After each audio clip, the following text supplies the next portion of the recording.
Rappelons que la pollution de l'air, provoquée notamment par les particules fines produites en partie par les moteurs diesel, tue 48 000 personnes dans notre pays chaque année.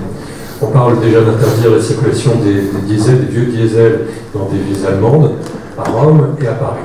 La France se donne pour objectif de ne plus commercialiser de voitures à essence en 2040, c'est-à-dire dans 22 ans, c'est tout proche. Il nous faut donc nous préparer à cette révolution. Dès maintenant, notre ville doit accompagner l'arrivée des véhicules électriques, des voitures partagées et des mobilités douces. Nous avons engagé un certain nombre de choses, il faut aller plus loin, bien sûr. Plutôt doit être plus accueillante pour les vélos, le vélo.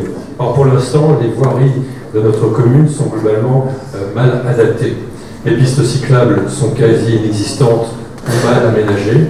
Ces dernières années, vous avez fait le choix de paver certaines rues. Or, les rues pavées sont inconfortables pour les deux roues, elles sont glissantes et dangereuses lorsqu'il pleut, bruyantes d'ailleurs pour les riverains, elles ne sont pas pratiques non plus pour les piétons à mobilité réduite ou pour les landaux, les paquets, etc. Si on veut favoriser l'utilisation des vélos, il faut que les cyclistes puissent stationner en toute sécurité. Or, les équipements comme les arceaux sont parfois inadaptés. J'en ai donné plusieurs exemples sur notre site. Les garages à vélos sécurisés sont inexistants, il faudrait en créer. La circulation à vélo n'est pas prévue non plus, on en a parlé ce soir, dans les nouvelles infrastructures réalisées par la commune. Ainsi, cette future passerelle pour relier la ville à Lille n'a pas de piste cyclable. Et quand un ascenseur est mis en chantier pour accéder à la gare SNCF depuis le boulevard Richard-Wallace, eh bien on peut y entrer en vélo, mais on reste sur le quai SNCF. On ne peut pas aller jusqu'en haut, c'est-à-dire permettre aux cyclistes et aux personnes à mobilité réduite de rejoindre facilement la rue Carteau depuis le boulevard Richard-Wallace.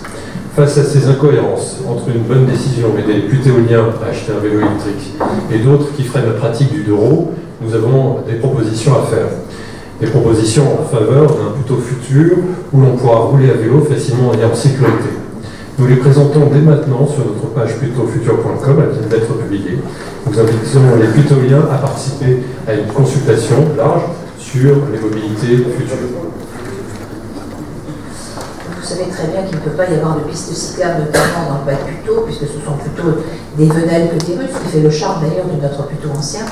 La ville a été donc aujourd'hui en zone 30, par conséquent, les vélos peuvent circuler partout dans Puteaux, que ce soit d'ailleurs d'un côté ou de l'autre, c'est le code de la route qui nous l'impose. Par conséquent, on ne peut pas créer aujourd'hui, tel que la ville est constituée, on ne peut pas créer de voies cyclables. Nous n'avons pas les grandes allées, comme à Neuilly ou sur les Champs-Élysées, hélas, qui nous permettent cela.